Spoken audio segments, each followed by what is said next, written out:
Hey, what's up, everyone, and welcome back to Extreme Bronco Live Wednesday night. Can you guys hear me?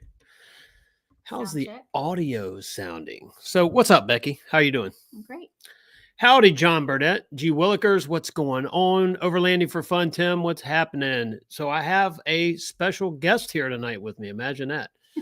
She made me turn the volume down on the headphones. Let me know. You're trying to kill every last little bit of hearing. Oh, whatever. Getting old and grumpy, right? Yep. Let me know if you can hear us all right, if you don't mind, in the comments. So we have a abbreviated show tonight. How's that? Can you tell that? Well, you can't hardly see. I look like all blacked out here. Thanks, Dirk, for that. I appreciate it. Technical disasters. Hello, what's going on? So we have on sweatshirts, and it's what, the end of May? I know. I mean, what's up with that? Cold spell the last. You've got the cool days. sweatshirt. Show everyone your sweatshirt. Def Leppard. Dawn and the Def Leppard. Yeah, you gotta love it. But yeah, so it's a little chilly here today, a little rainy, sideways wind and stuff like that. And hey, what'd you think about the nor'easter damage in the Outer Banks on the beach to the dunes and the beach itself?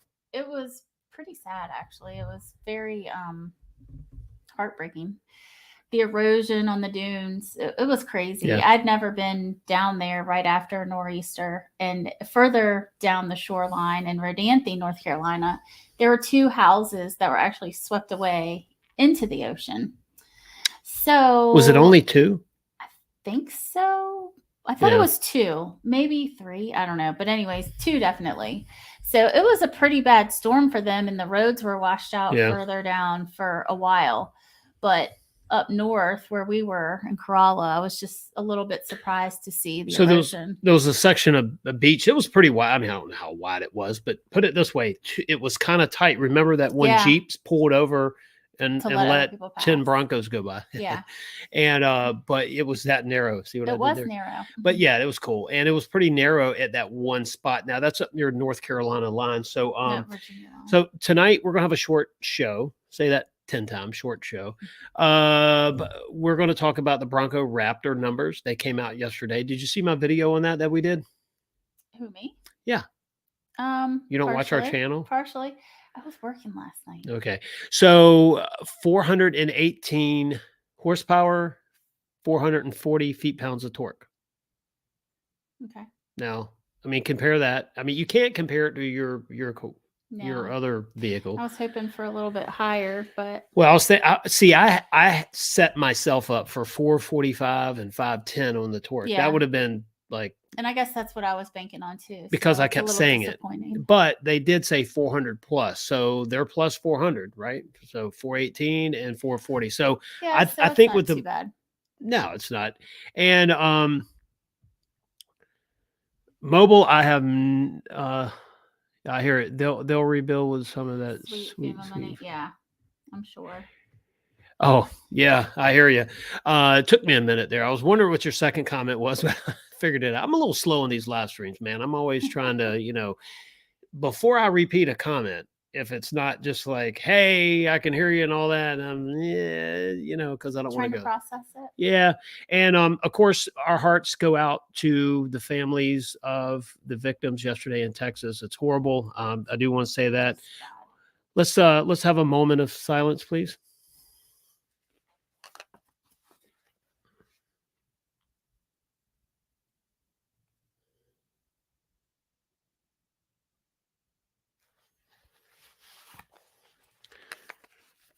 But in the sake of getting our minds off that, let's go ahead and talk about some other stuff. I know it seems trivial when you try to go from one to another, but we were talking about that today, and so let's get our minds off that. I just want to show our respect for the family. So the Outer Banks, there was a lot of debris. Yes. There was a lot of debris on the beach. Now, some of that probably came from down south where the houses went in. Did you hear that? There was a story today about how, well, how it is, but how dangerous the beach could be, with the Memorial Day. Was it Memorial Day, right? Memorial Day weekend with all the debris in the beach. So, from all of that happened. Anyway, so we went down to Corolla and Corova. Now, I'm surprised I didn't get burn up in the comments over that because I kept saying Corolla when technically the further you go north, you're in Corova Beach, right?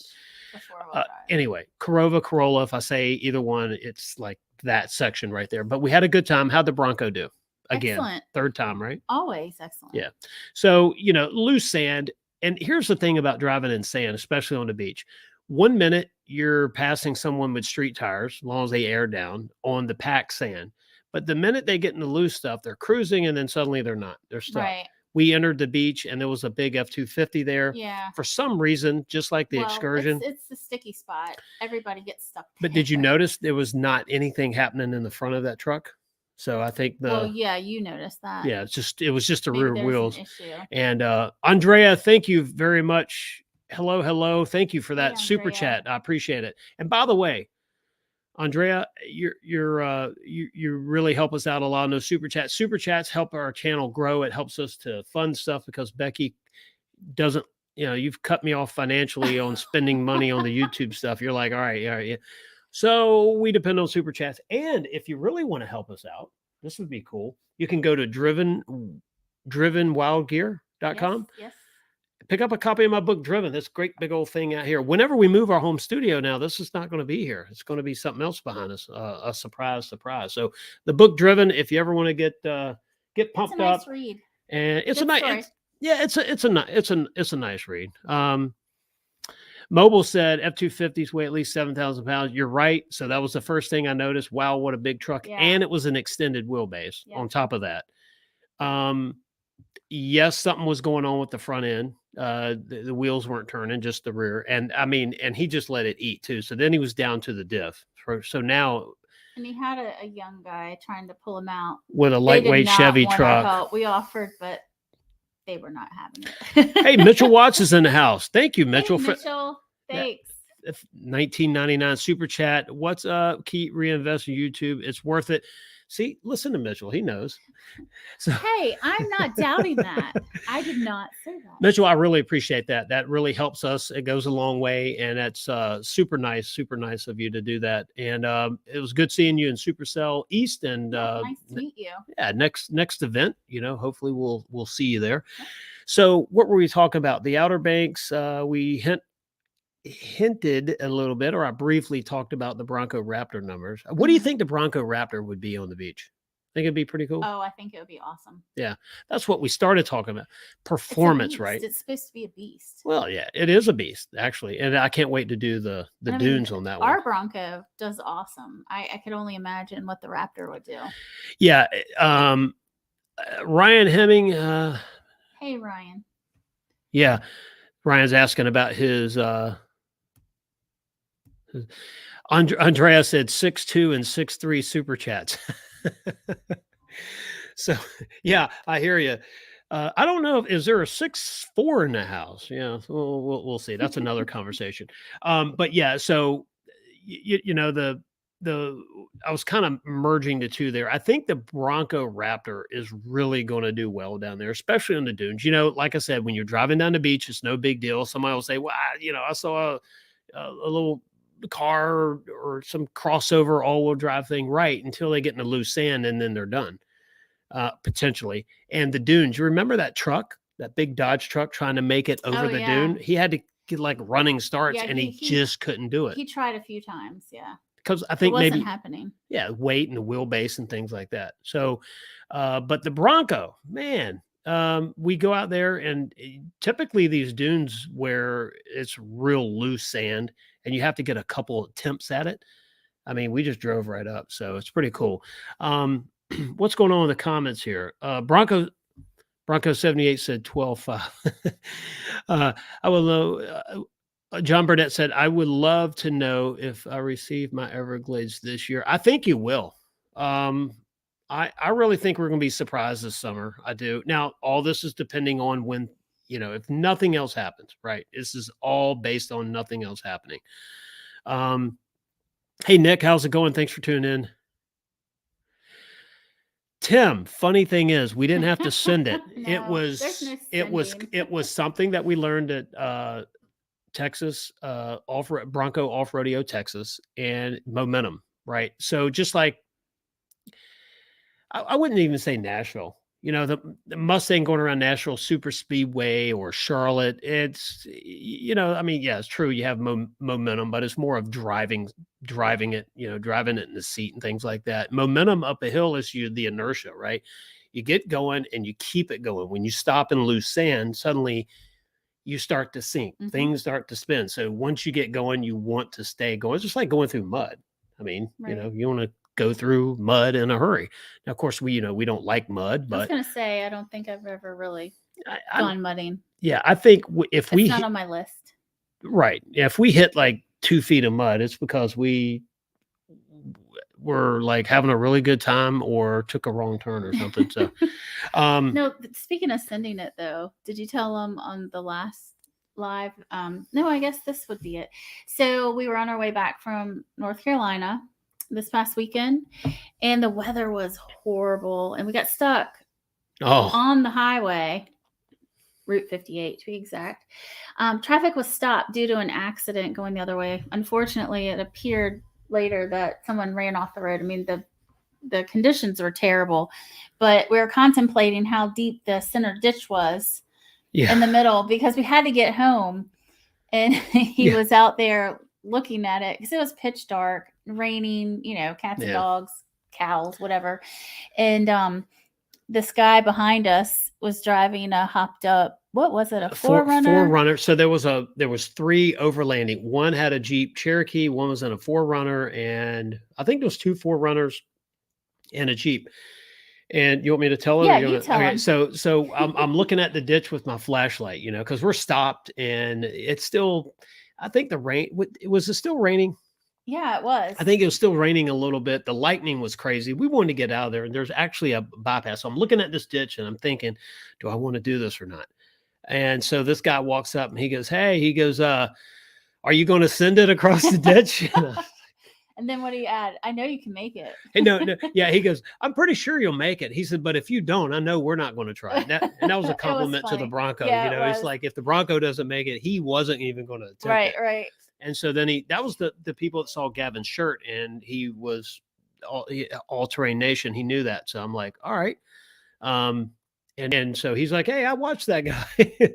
So what is that going on over there? Hey, All Terrain Nation. All Terrain Nation. Thank you so much. Man, Dave, that is awesome. I appreciate that. You guys are so Look generous. at that. The super chats are awesome. Get to reinvest that money. Can I please buy some new gear? Please. Yes. Didn't you just buy some new gear? But it's YouTube. You're constantly buying. Do you see that camera Mitchell had in Supercell? I don't think I did. Send me a link, Mitchell. If you're still watching, send me a link to it. We're going to get. If you don't mind. Yeah. I remember the drone, but I don't remember the camera in particular. Super nice gear. Now, we were talking the other day about updating the wireless. The audio seems to be the thing. When we were we've had when we were in Supercell, the audio. Issues. Here, I get shiny squirrel stuff. Let's finish that story. So we did drop the video where we were in North Carolina for the day last Saturday for a family kind of a barbecue thing. Mm-hmm. And then I did part of the video when we were getting rained on down there. It was just crazy coming back. But then we stopped and we got dinner, thank goodness, because what my other family members were ahead of us a little bit, and they ran through hail. Now you can imagine the hail beating on the Bronco. I would have been a little upset. Yeah, he would have needed a Xanax or 2. Yeah.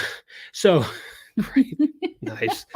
So we're cruising down, 58. If you know Southeastern Virginia, Route 58 is probably one of the most boring roads. Sorry if you live out that way. I'm so sorry. It's just boring. Southampton County. Yeah. So we're cruising.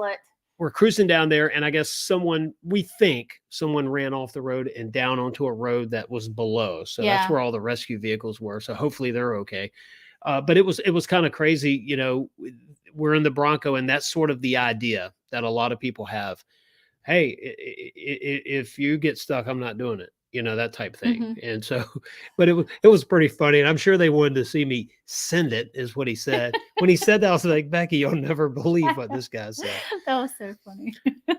And he knows the name of our channel. So if you're watching, hello, I'm not picking fun at you. It's just an inside joke, but it was pretty cool. And Gavin's always wearing the All Terrain Nation t-shirt. So it's like, dude, you have like Bronco Wild Outdoors t-shirt. What happened? So, well, he wears those too. Yeah, I know. The coolest thing though is because we have the stickers on my Bronco, the Eruption green, and then he's lettered on his. When people drive by and then they pull you up on YouTube and subscribe to your channel as you're sitting in traffic. That's pretty neat. Look, I got to cut you off real quick. No. I'm so sorry. This is huge. Ryan Hemming, thank you very much. $4.99 super chat. Yes, thank you. Ryan says, love your channel. When I get to listen, such a great community. Thank you very much. I do greatly appreciate that. And what do we have? John Burnett. John Burnett.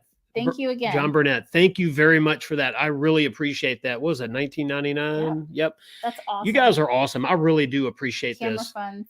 Yeah. Altering Nation says, yep. Yeah. We would get it going because, the audio, we were talking about audio, the video stuff, and actually production stuff. So that's something that's on me. I already have the production, the editing software. And what we're trying to do is bring you better content and also to have it look better and sound better. Because I know sometimes the audio is a little, I even had to put an overlay on the last video from the beach. Sorry about the audio. Oh, yeah. North Carolina. And so I really do appreciate each and every one of these super chats. It's really, really, really helping us.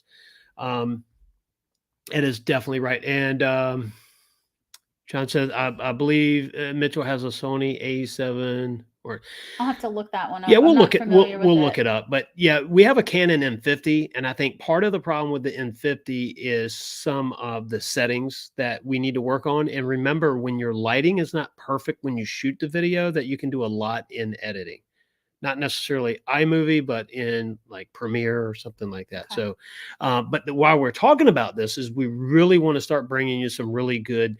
Hopefully, we're bringing you good content, but the visuals and the audio is something that I want to get going here. Hey, let's go back through some of the comments. So Ryan, you chose the Eruption Green Everglades. I'm going to have to say, I love the Eruption Green. The Eruption Green is pretty awesome. It's beautiful. Hey, let's go through the comments here and see. So we have Tim with Overlanding for Fun in the house. G. Willikers. We said hello. John Burnett. Dirk Connor. Technical Disasters. Thanks for tuning in again. There's Nick. Nick's here. Mobile. What's going on? Bronco 78. Let's see. Andrea, of course. Thank you very much for that super chat. We appreciate you, my friend. Ryan, thank you for that super chat. And Mitchell with Town and Country TV. Thank you very much. Love your videos, by the way. If you're still here watching, we're always checking them out. Let's see. We have Nick there, and there was someone else. I'm gone in 60. Hello, what's up? How are you doing? Let's see what else we have going on here. And All Terrain Nation, thanks. I really appreciate that. Yeah, do you want to maybe plan a trip to one of these off-road parks that is just straight up sand that you can really, really have some fun? That. I think you can crank it up. You can send it. You can you can do some fun stuff. I mean, you really can. And not get in trouble. Unfortunately, you can't do donuts on the beach. They'll kick you off or stuff like that. The whole preservation thing, which I totally agree with. So you have to keep it cool. Mobile was talking about let's see here. I probably need to go back to the earlier comments here. Silver Lake ORV park in Mears. Yep. So that's where a lot of people go there. I see a lot of video from there. I think that's where that 2.3 Bronco was kind of doing the donuts. Oh, really? And they were just going and going and going and going and going. Look that up. Yeah. And that was the one where I was saying, well, let it idle for a few minutes. By the way, we have a little bit of knowledge on that oil temperature and transmission temperature from Saturday. We're going to talk about that a little bit. But I was trying to get back to Mobile's other comment here. Let's see. The park originated in 1920 and 25 acres east side of Silver Lake was donated for park purposes. Mears. That's cool. Wow. Neat little the Mears there. family. Yeah, thanks for that. I appreciate that. And he said in 1926, the federal government transferred 900 acres of to the state, which became the Sand Dunes Park in 1949. That's good to know. I like knowing the history on that. But that's somewhere we could go, right? Michigan? Now there's a few things up there. There's a little bit of a drive. Yeah, but there's the Woodward Dream Cruise that you can do, and you can probably work around this. I mean, there's a little bit of logistics in there because if you're going to do the Dream Cruise, you kind of want your stuff cleaned up, right? See, Ryan said he chose the Eruption green. You just mentioned that, didn't you? Everglades. And the Eruption green's a very, very nice color. Someone commented the other day on one of our social media posts, and they said, they're back and forth between cactus gray and Eruption green. And it's kind of funny because they're so sort of different. opposites. Yeah. And they didn't like a lot of the bronze hue in it because the one that they saw was very rich. Like, it just depends on the lighting, and that's what I said. It depends on every shade. I call it the chameleon. I really like it. I'm not a huge green fan, but as soon as I saw it, I really did like it, and more so in person than just looking at it in a picture, because it does have that gold hue or brass in certain lights. All right, it's just different. I'm going to do something here. We're going to bring in a guest here. Why don't you talk about your experience driving on the beach? This is new. Wheeling is new to you. And yes, we talk about the beach all the time, just like we talk about the Raptor all the time. But, for us, that is the closest wheeling that we're going to be doing. Mm-hmm. And then the second closest will be up in the mountains of Blue Ridge and doing some rock. Of course, you're going to get dirty. We're not, it's going to get dirty. Who cares? But we're just not going to sink it in mud like a mud. No, I'm not interested in that. My experience, that's what you want to know? Yeah. I mean, it's so easy. You don't, at least driving on the beach, it's not like you have to have some plethora of knowledge. I mean, air down your tires to 20. Yeah. Make sure you do that. But other than that, you just don't stop in the real sticky spots. And like you were saying earlier, just keep up your momentum. Just keep driving and have fun. Yeah. And I mean, it reminds me of driving the 4-wheeler in snow. Right. How you get to fishtail around. It's cool, but it handles so well. Yeah. And it's that you said it, the 4-wheeler. It's like a big 4-wheeler. Yeah, it is. It's so easy. And, but driving down the beach, now this is one thing. So someone showed us a picture of a Jeep that kind of just burned down to the rims. I did not see the picture. I need to look that up. But yeah, well, ask them this. There might be a story on it. And so what happened was, apparently, either one of the tires didn't pop or whatever. That they could tell he had 55 psi in the tires, and you're supposed to air down to 20 there. And apparently that's going to really work on the drivetrain. It's going to heat the transmission up. And then so we were driving, and our transmission temperature went to like 214 or 215. They're on a really long run and loose stuff, and you can watch it come down a little bit when you get on the pack stands. And here, let's add Dave here. We have a special guest here, by the way. What is going on, everybody? All right, you don't have any music around you, do you? Don't get us in trouble, man. Where are you? Oh, you're at your house. It looked like. Where are you? I'm at Sonic. Ah. I'll give you a Sunday. How about, what do y'all want? Chocolate shake would do good. Yeah. All right, well, Duane, I have to. First off, I want to congratulate you on those super chats, dude. It's well deserved. You guys need the fundage. People, I challenge everybody. You can give $1. Give $1. It helps the channel grow, and help these guys out, because YouTube is expensive. No matter what you think of it, you don't make a lot of money. It's expensive, so I challenge you on that. But I have breaking news for you, Duane. What's that? Let's hear it. You know all the problems. I mean, first off, we gotta admire the Jeep, right? I mean, look, I know the Bronco, but we gotta admire the Jeep. Yeah. So you guys have known all the problems that I've had with, well, I won't say all the problems I've had with my Bronco, but it's been in kind of purgatory. I don't know what's going on. Yep. Right. It's been a nightmare. So yesterday I started calling the dealership, and it would ring and ring and ring, and frustration starts setting in, and you're like, what is going on? And I didn't want to tell any of this last night. So today, finally I got somebody yesterday evening, and they're like, I'll have your service tech call you tomorrow. It gets about 3 p.m. I'm like, man, what is going on with these people? Why are they not contacting me about my Bronco, because if your viewers don't know, if they don't know our channel, ours is leaking diff fluid out of the pinion seal. Yep. And so today I finally got a call, and I wanted to let everybody know that our trip to Moab is back on. Yay! Come on, is it really? Awesome. What's up? And they promised me the truck will be ready the 29th, which gives me plenty of time to get the truck prepped and ready to go. So I wanted to break that news here on your channel, man. I appreciate that. That's awesome. Yeah, that's really. So is it just the seal, and then they're going to refill it? Yeah. So what they said, they drained the diff on it. They, what they're doing is checking for metal shavings and just making sure nothing, chunks don't come out of it that shouldn't. It is making a little bit of clicking sound, but they're pretty sure that it's just because the fluid was getting low in it. So they're gonna get the seal in, which the seals I've heard are a nightmare to get. And I got that, and they said, hey, we're such a high volume dealer that we kind of get prioritized over smaller dealers. I'm like, I don't care how you do it. like just get it. Ford about this, and Ford's like, we don't want, and I'm not anybody, but they were like, we don't want, the auto journalist mad, and we want to make sure that you're happy because you will translate how well we've taken care of you. And I didn't even have to. I called Ford, and they were like, we will ASAP parts, but my dealership finally came through. So I'm training. I'm standing out here in the middle of a parking lot. Game, and I got that news, and I thought, Duane is live. Let's break it here.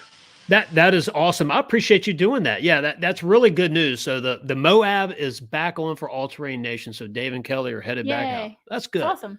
Right. That's good. I do seriously. I challenge everybody to donate at least $1. Come on, man. You got good donations tonight, man. Yeah, we are ready to crank up the production on this channel. How about that? And you were going to talk editing. We're talking editing this weekend, man. Yeah, we're going to do. I'm not going to say we. I'll be schooled in editing. Okay, so I'm going to be learning from the teacher. Yeah. Take up any. I know you got a big pack show. I don't want to take up any more of your time, but I just wanted to let everybody know you heard it here on Duane's channel. Help the channel grow by just smashing that like button for them. Show them some love.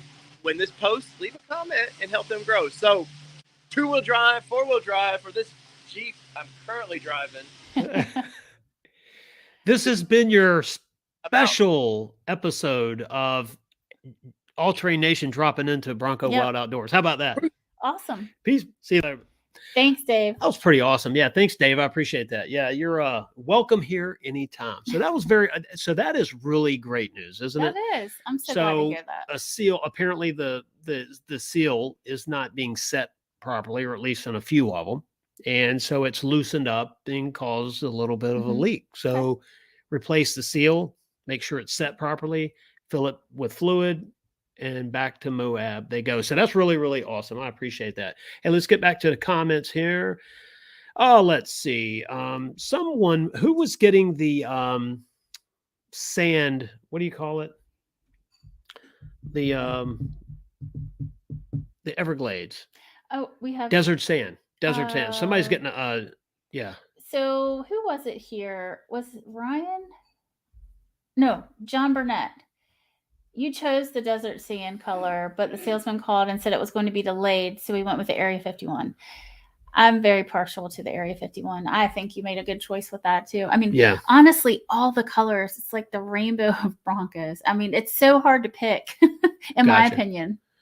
So let's get back to the comments. Mobile was talking about Silver Lake again. Everything from stock SUVs to dune buggies, sand rails, and hill climbers, and everything, quad, side by side. So just everything that can go, pretty much in the that can go out right in the sand, dirt, whatever. It's probably there. Justin Zimmerman.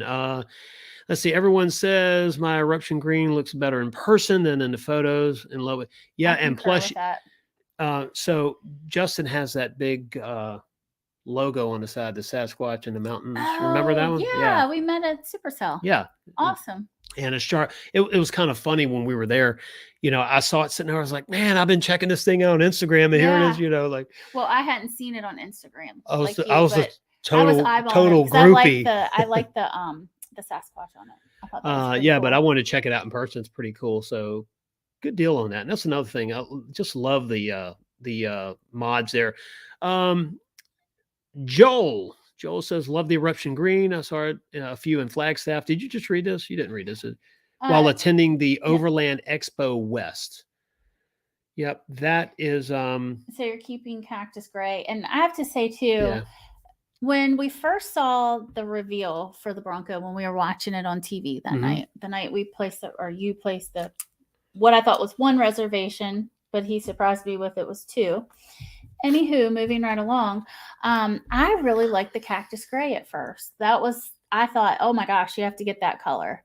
But then seeing the Area 51, that grew on me. And here recently, though, I've seen so many of the Cactus Gray. And again, it's like that color. It's sort of similar to Area 51 in the way that it is a flat paint, but it just changes so much in the lighting. Right. And I think it's a really nice color. I really like that color. Yeah.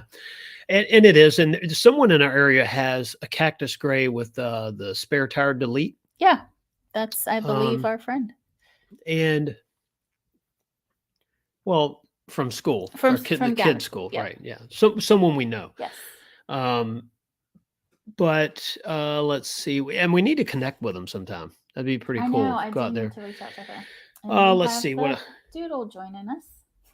So Mobile says 250 degrees Fahrenheit is about as hot as you want a transmission. Yeah, it was just interesting. Not that it was too hot, but I thought it was interesting watching the temperatures of both the engine. You really kept your eye on that. And the transmission of while you're going through the stand, just to be conscious of it. So we air down to 20 psi, which is supposedly a state law. It's what we read and what we understand. But if it's a 3/4 ton truck, I think it's 35 psi, something like that.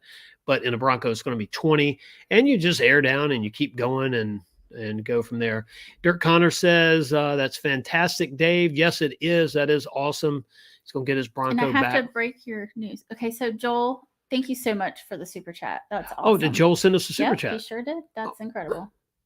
Hey, Joel, thank you very much. That is awesome. Like I said, these super chats are awesome. We greatly appreciate you. YouTube sometimes is very, very hard. I won't say sometimes. I'll say YouTube is hard because we want to put out quality content. And I want you to be able to check out our videos and maybe see something or hear something that you didn't know, or maybe you knew it, but you wanted more information on it.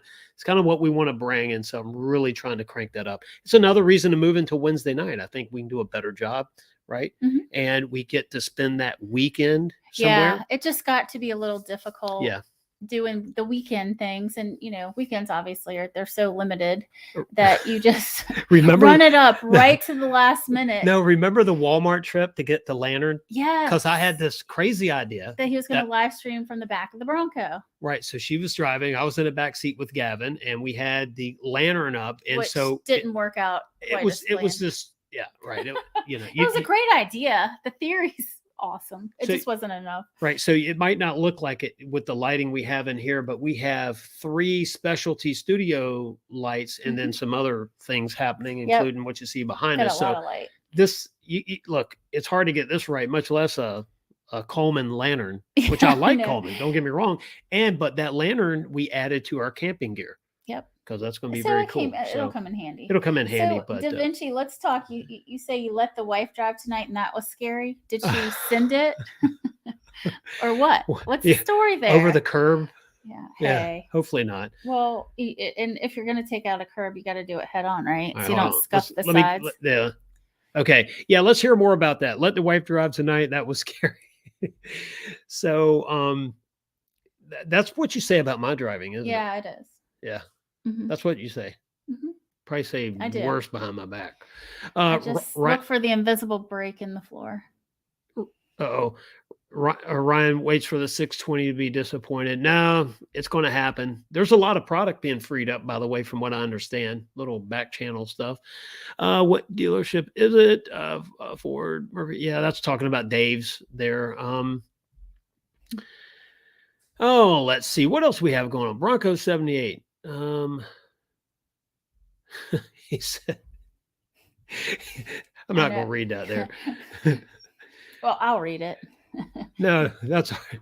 You don't want me to read? Okay. He said, no, that's fine. Must have been funny. The last seal at the end of the Friday shift. It might have been. That's before a holiday weekend. Yeah. Mobile, they live close to me. John Burnett's called him about, and yeah, Joel, thank you again for that super chat. Everyone that the super chats tonight's really awesome. We definitely appreciate you. I'm Gone in 60 says, I'm curious to see if any of the new colors show up on the 23 models, Bronco, Maverick, Rangers, etc. Last night I was a guest over on the happy hour. Dave's and Tim's show there on Tuesday night, and we were talking a little bit about that and going through some of the speculation, the colors that would be added. And there's a couple. Well, there was one blue that we thought that would be maybe a possibility, but if they add colors, what are they going to take away? So, do you think Cyber Orange is here to stay, or do you think something like Area 51 or Cactus would go?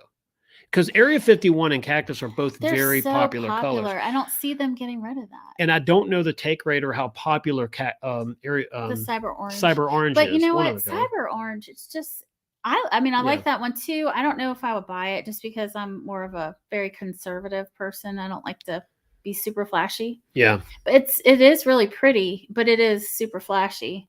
I don't know. Because they need that. And it's a metallic. It's a metallic paint. What are the flat colors? White, black, Area 51, Cactus Gray, Race Red. So they had Rapid Red, which we know is no longer. Oh, that's right. Antimatter Blue. Which I really like that one. I think it was Mitchell was talking about, maybe it's because it's not like where you can panel paint. You have to do a lot of feathering it in. It's a very hard color to match because of the metal stuff. Antimatter and Rapid. So, and if he didn't say that, I won't, put words in my mouth. I think that's where I heard it. I heard it somewhere, right?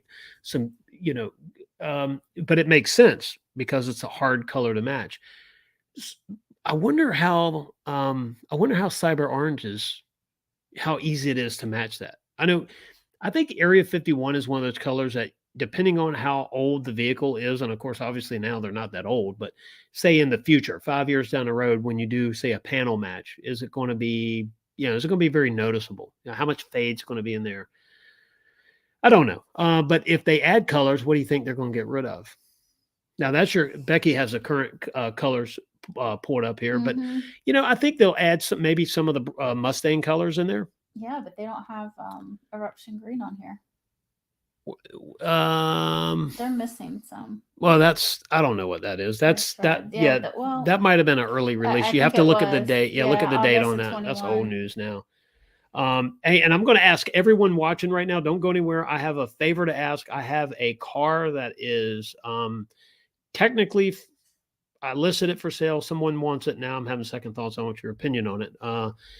Let's see here, if you don't mind. I know it's a car. We're talking Bronco stuff and off-roading, but definitely get your help on it. Let's see. Light lanterns are great for restroom visits late. Mobile's talking about that. Yeah, you know what? We have one now. Let's see. Da Vinci said, hi, Duane, loved your oil change video. Is changing the air filter to an aftermarket part worth it? Just kidding about the wife driving. Yeah, I know you are. I'm always giving Becky. I know. Yeah. I'm playing with you. Bring that out. Well, that's a good question. So when you say aftermarket, just aftermarket might not necessarily be the best thing. Ford has the Motorcraft filters. They have really, really good fitting filters with a good, let's see, I forget what microns, like down to, it's not microns. It's, come on, Mobile, help me out here. I know you're going to help me out here. Basically, it's the particulates that I'm drawing a blank right now on what it is, but the particulates that it can catch.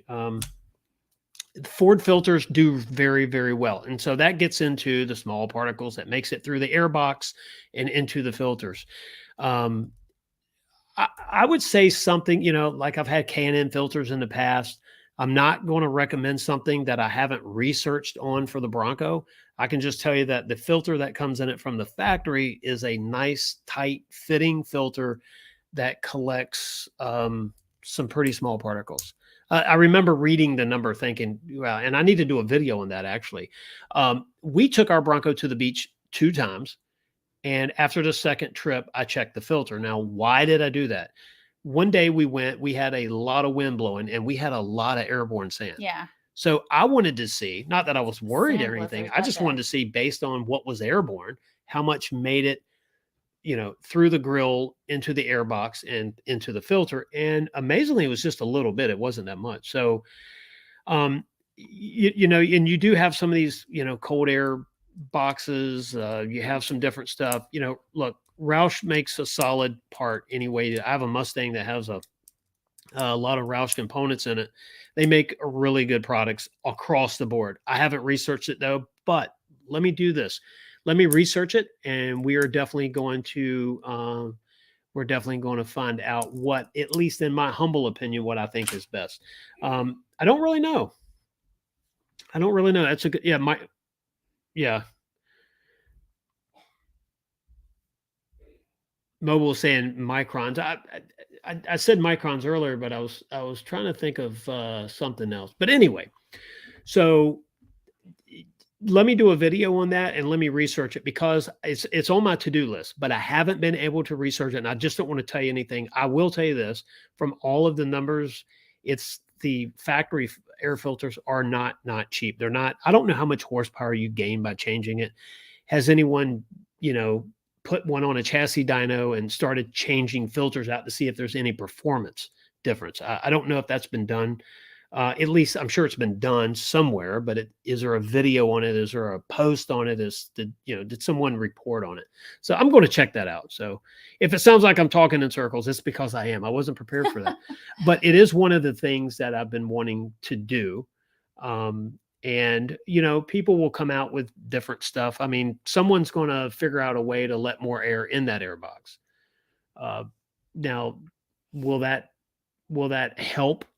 I don't know that they haven't balanced it. So the intake, the drag, so to speak, the area that the air is going through, if that was increased, would it help leaving the filter? I think at that point, you start changing the filter size. You start doing a bunch of stuff to increase the overall airflow. I know that in the Mustang GT, I'm getting ready to show you a picture of, there was a little round thing in the fender. And that was one of the popular, weekend things you would do is you would take that out, and now there's suddenly a larger hole going into the air box, and it seemed to at least make more noise, if not give it a lot more oomph. Oh, let's see here. I'm sure paper filters are, the paper filters. I can tell you the oil filter that Ford sells, the Motorcraft oil filter, is excellent for oil filtration. That is definitely something that you saw in my oil change video. I recommended it. Cheap oil filters sometimes can cause some problems. It can actually fall apart. The pleats can collapse and kind of get twisted up. Sometimes the height of it, and these cartridge filters are a little bit different than a metal spin-on, and you want to make sure that the exact same dimension, both in diameter and height. So the oil filters, I can tell you without a doubt, Ford makes a really, really good filter. Let's see here. Where are we at on the comments? Mobile. Yep. Performance air filters rely on oil bath to capture infiltration, so that's not good to begin with. So that's been one of my things. So, the typical K&N, like in the Mustang, you have the recharger kit. It was a cleaner, and then you spray this oil on there, and that really helps to collect down that small stuff. I was thinking to myself, well, is that what I want to do in sand? But I don't want to say their product doesn't do something different because I want to research it, right? Mm-hmm. But I know that in the Mustang, and I did question that. But that is definitely something I want to look into. K&N builds solid stuff. I mean, they're a great company. So I want to research that and others as well. All right, so let's see here. I'm using dry performance filters now. Air Raid is in my Bullet. That's good to know. I'm going in 60. I'm definitely going to check into that. Let's see. Yeah. The desert conditions too. We were talking about snorkels on the Everglades. It helps. It's part of the configuration for water fording, right? The deeper the water you can go through. But the main purpose, if you look at these guys from down under in Australia and South Africa and places, which, by the way, we need to have someone on there, the snorkels they're using for dust, right? Higher up, cleaner air. Right. You can change the inlet around and go from there. Yeah. What were you? We saw that vehicle when we stopped Saturday with the snorkel, and it was wasn't it from South Africa? No, it was from the Middle East. Oh, that's right. So yeah, it was. Okay. There was this, and I have a picture of it, and I need to post it on Instagram. And it was a Forerunner. That's what I was going to say, but then I started doubting myself. Yeah, no, it was a Forerunner, and this thing was built like he had it all decked out. Yeah, like I was impressed with it. The other interesting thing is the dog boxes. Joshua George says, any news on the Everglades order numbers? So curious. Great show, you two. Thank you very much, Joshua. I appreciate that. I don't have any dates, numbers, anything solid on that. I've been scurrying around on the internet, looking and digging, and I cannot find anything on it.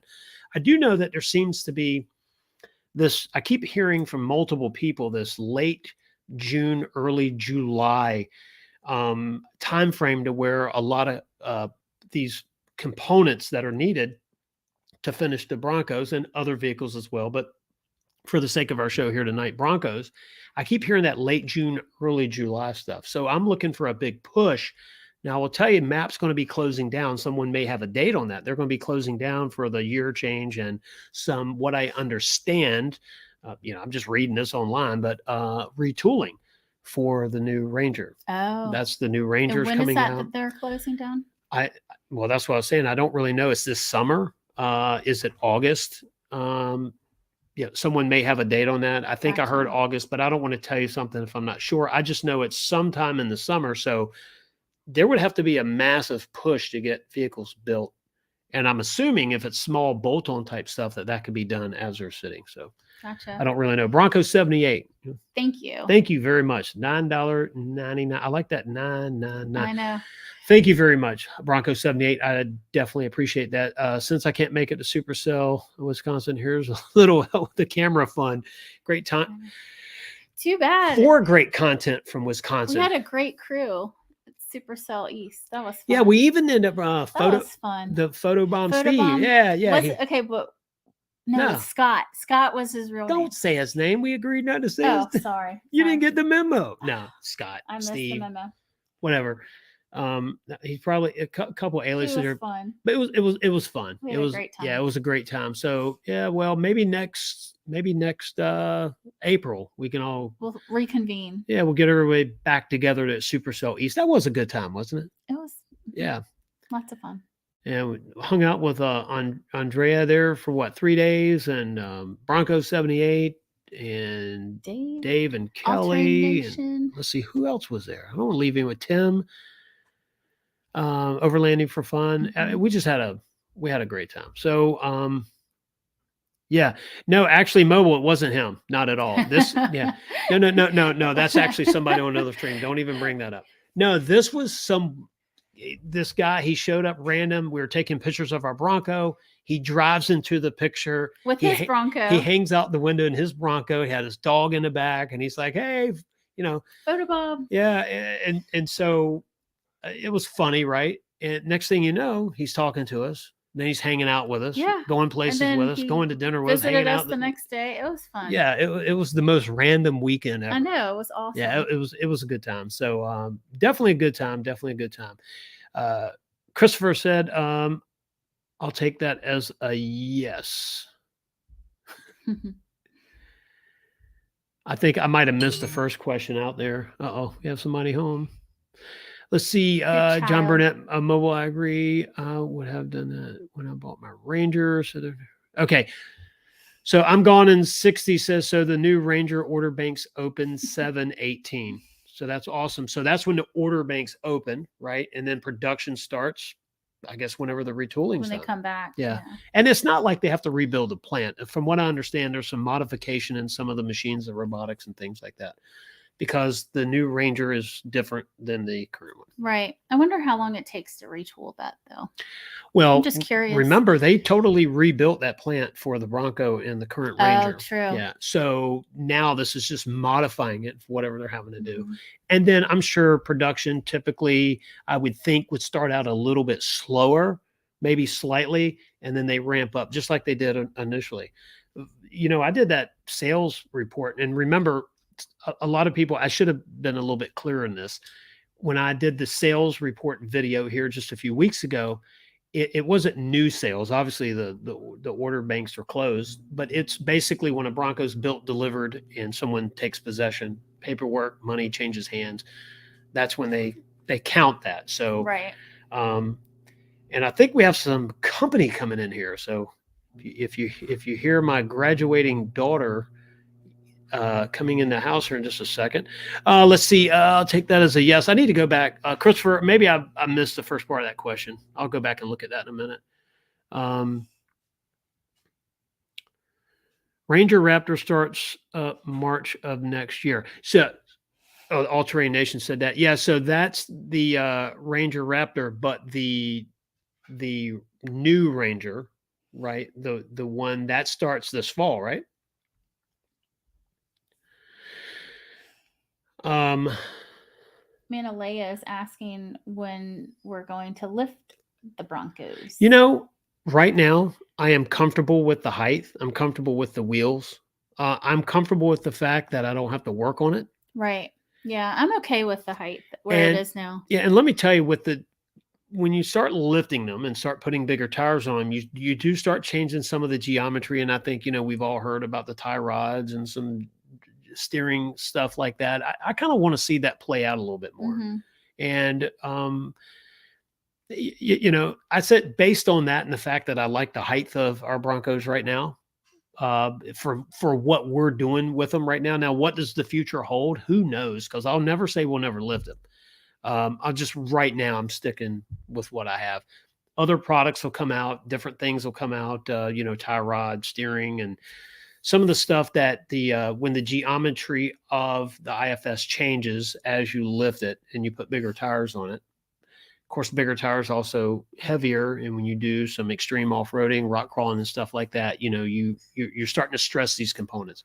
So let's let that work through a little bit more before we start. And also, we're supposed to be getting the Raptor, which does have the bigger tires and 37. Is obviously higher off the ground. So I'll settle for that.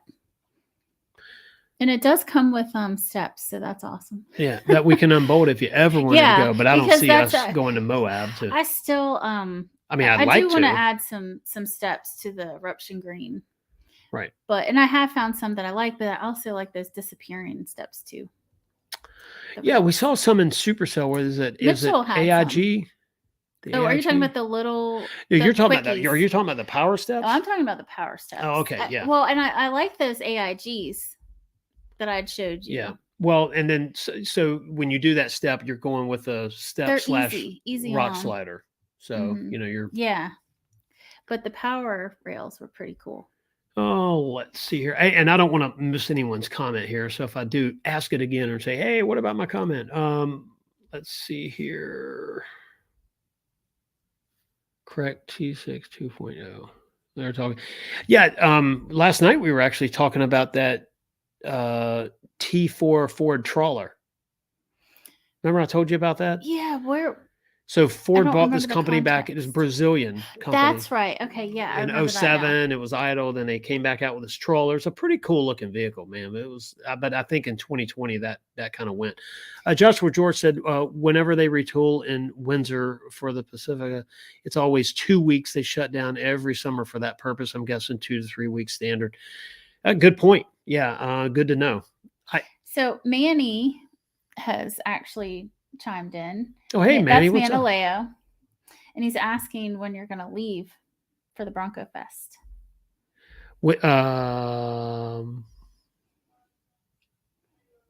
I thought that was last weekend. Is it this weekend? We thought it was last weekend. Yeah, I've had so many things going Virginia Bronco Fest? Yeah. We thought it was so that was the one in weekend what is it, Whiteville or Whiteville or something Yeah. like that, Southwestern Virginia. Why don't you look it up real quick? Let me see if I can find it. I'm sorry. I'm sure you're probably already doing that, weren't you? Yeah. I'm going to 60 says, yeah, I haven't gotten any info on the Ranger Raptor. Yep. So yeah, and hey, and All Terrain Nation, good night. Thank you. I appreciate your help. It is this weekend. It is this weekend. Yep. We'll talk about it in a sec. But All Terrain Nation, Dave, thank you very much for the super chat. I greatly appreciate it. Congratulations on your Bronco being just a minor little thing, and Moab being back on that is awesome. So good job, good to know, and good news. I love good news, right? We have good vibes over here, don't we? That's right. Let's see, mobile, all the new racks that hold parts, the body lifting mechanism that moves the body down, line to blend. Yeah. But see, mobile, there's all of the talk about the geometry changing whenever, and the stress points whenever bigger tires and of course lifts, and it's not just the lift, but I think they're well, I don't really know. I'm going to do a video on that as well, because I do want to see what are the options out there. There's more than one. What are the options? What's the pros and the cons to it? And do you really need to do it? And if so, when and why and where and how much? So we'll try to do one of those. That's one of those complicated videos. I need to do a lot of reading on that, because I don't do a lot with suspension and geometry in off-roading. Now, setting up the rear link on a car is a little more doable. But yeah, so it's this weekend. So Manny says this weekend. Yeah, we thought it was last I weekend. thought it was last weekend. And then we had the family thing on Saturday. We had my daughter's baccalaureate service. Yeah. And then the beach drive. And well, Friday night, we couldn't go anywhere Friday night because Haley graduates. We planned on going back to the beach on Saturday. However, let's revisit this. Let's just see what this weekend holds, And that's the other good thing about what we're doing. We just load up the Bronco and roll, right? Mm-hmm. Living. And Bronco 78 confirmed that this weekend as well. Yep. So thank you very much. Long shot question: did AIG rock rail full length steps stick out too far? We have a Badlands with 33s non-Sasquatch. I didn't see any. Or I didn't notice any with the full length steps. Yeah, I didn't. I know. I need to look into it. I was just looking at so there was, for the 4-door, there's 4 individual steps, these right? Little, I call them teeny steps, but they're just small. They look very easy to install and remove. And they're built very well. Mm-hmm. They were very solid pieces. The one thing I was worried about was, but when I looked at them and I've seen them on other Broncos at Supercell, I was like, I want those, because I think they're nice. I wanted them, but now you're talking about. But I do like the automatic ones. I really like that about the Rover, how it has the disappearing steps. And on the Rover, they're just steps, whereas you can get the steps / rail, rock rail, right, rock sliders. Now I will say though, in the Raptor, it has the steps, or the full length steps. You have to watch your shins on those though. If you're not careful, and it's not that they stuck out too far, but they are there. And with our Broncos right now, we're not used to them being there. So it would take some getting used to. Got it. Yeah. Mobile was asking, was talking about the factory refit. Yeah, they're going, there's an comment there about the retooling. I just know I read an article that said MAP would be down for a short period. I don't even think it said a few weeks, even though Joshua was saying that 2 to 3 weeks is pretty standard. Just a little downtime. But look, quite frankly, after building all those Broncos, they need a couple weeks off. Yeah. Oh, let's see. Matt Porter said they are super easy and fantastic. That is cool. Yeah, I know whether it's the bolt-on AIG, the ones, or the ones like Mitchell has, and I'm mentioning this. I don't know the name of them. I just know that they're power steps. He may have mentioned it in Gavin's interview video. Well, no, he did. I'm just saying I can't remember. Okay, yeah, I don't remember. I've heard the name. I've probably even said it on the show before. I just can't think of it right now. Let's see. Matt, you like the individual steps better than the single pieces? Okay. I would agree. If I didn't want the hidden ones, the retractable, I would go with those AIG little steps. Well, what I liked about them was they're so solid. Yeah, I mean, they're really sturdy. Built. I actually watched the video of them cutting the metal and welding and stuff. Oh, okay. See, I haven't seen that. Yeah, solid product. So if you're looking for some of those, and I'd definitely like to try, a set out on one of our Broncos. Mm-hmm. But we'll definitely go from there. So what else? Oh, it's interesting though, because you say one of the Broncos, and we keep saying this because we're trying to compare the 21 Bronco to the 22, and they are definitely. They feel different. But the 22 to me is higher. We need to do that. And remember that one day in the garage, we were looking at them side by side, and I can't remember, it was the 22 that appeared to be taller. Right. And we were thinking, well, maybe there was a little bit of settling something. I was measuring from the windows down. So what we're going to do is we're going to control this. We're going to put it in the same exact spot. We're going to do particular measurements, and we're going to do it to both. Because the 21, the 22. And the reason I say that is because I can get into your Bronco, the 21, easier than I can get into mine. Right now you have the weight of the top. So the MIC versus maybe squatting it, but that I wouldn't know. It's not that heavy though. No. So what I want to say, if you're going to do a video on this, and there again, you learn this on YouTube, you need to make sure you do as much control as possible. And the control would be if you measure both Broncos, one's a hard top, one's a soft top. If you're measuring, say, to mirrors, those are fixed points, right, on both. But you would just want to throw the number out there. How much does a soft top weigh? How much does a hard top weigh? So that, you could account for some of that. Mm-hmm. Both tanks are full, or they're both on half tank or whatever. Every tire pressure is the same. Yeah, everything has to be the same. And you have to control that to make sure that you have Now, I'm gone in 60 brings up the point. Does it feel different because the addition of the rear sway bar in the 22 models? And we've talked about, Duane has brought that up before.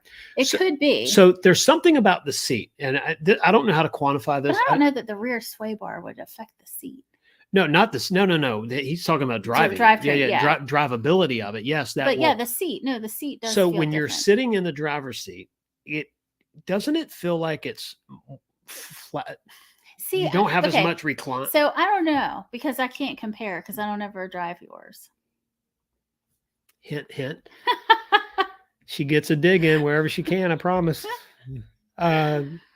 Let's see. AIG knocked it out of the park on products, prototype, dome lights were amazing. Yeah, okay. So Matt, I need to check in. The dome lights could be, the kids were fussing the other night. There's no light in this Bronco.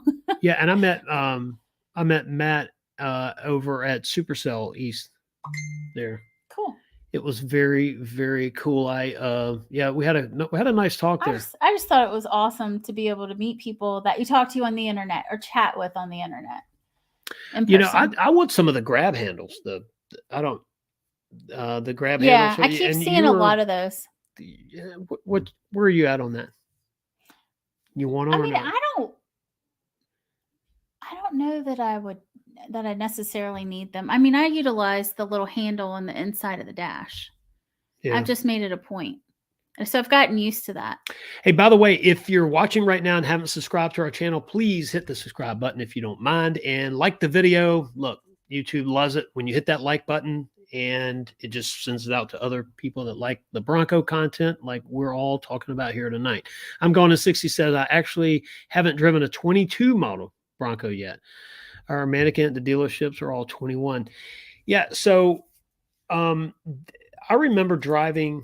So I drove my 21 to the dealership, and I drove the 22 back home, and my daughter followed me in the 21. And it was just something of, okay, the other one had what at the time, 3,000 miles on it. I think it was. Yeah, it wasn't like 3,000. I was thinking, that's really not enough to do any kind of, wearing on a vehicle. I mean, it's a new. So, but there's some little quirks, with each of them. I'm actually going to do the measurement on that mirror. Remember the sun visor? Oh yeah, because of the placement. On the 21, it's different. Yep, you brought that up. There's a different clearance. So the sun visor on the driver's side on the 21 touches the rear view mirror. On the 22, it does not. So, which is really interesting. Yeah, it's very interesting. So that's the cool thing about them. They all have their little uniqueness about it, and it's kind of, I actually kind of like it. And there's nothing good or bad about either one of them. They're both great. We both love them, right? Even though you haven't driven the 21 much. But there again, it's not one over the other. It's just a little bit different feeling. So I just thought it was pretty cool. Alrighty, let's see. Rock Slide Engineering Power Steps. Very, very good. Thank you, Bronco 78, for that. I appreciate that. And yeah, and Matt, I think I just read this, but he said AIG's knocked it out of the park on both products, prototype, dome light. We did the dome lighting is something I want to look into as well. But yeah, they make a good product. They light it up like Christmas. Yeah, I would like. We need that. We need I'm that. on their website now trying to find them. If you have the link. Is that an oil catch can? Go back up a little bit. What was that on the left side? Or go the other way. And by the way, don't go anywhere. I want to get your help on something here. I'm getting ready to pop a picture up here. That right there. V3 AOS. What is that? I have no idea. Maybe let's look at that later. There's my note. I'm starting to see engine parts over here, and I'm liking it. All right. Switching gears from Bronco to a car. Now let me add this here. Minimize this. All right. So what do you think about this Mustang? This is a 91 Mustang GT. As you know, Fox body, emerald green and titanium silver. That was the first year of that color. I don't think it was first year of titanium. It was the first of emerald green. I ordered this car. My dad and I went to a dealership, ordered this car in February of 1991.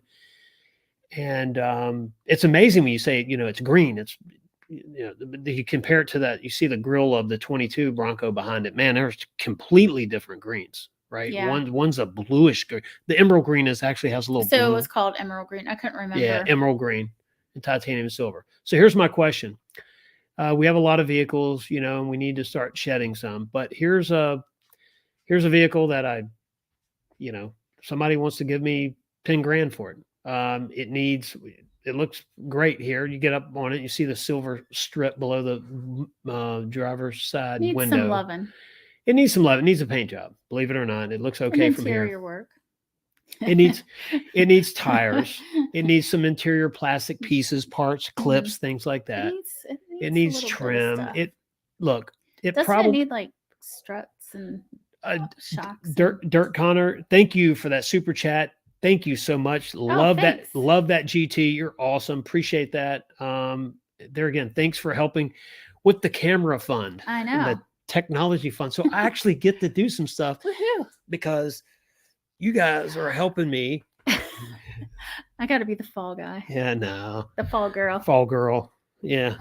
All right. So what would you do? Would you sell it for 10 grand or would you keep it because look, it's not beat up. It's not chopped up. It's never been in a moving accident. Someone did back into the quarter panel and they fixed it for us. Yeah. No big deal. No big deal. But I'm just saying it had a little bit of body work, but it's never been crashed or anything. So yeah, actually, Kevin, so the roof of the car, if you look very hard at the roof of the car, you see the little white hue to it. That's not a reflection off the trees. That's actually space between the clear coat and the paint. So it's coming apart. It's trashed. I mean, it really is.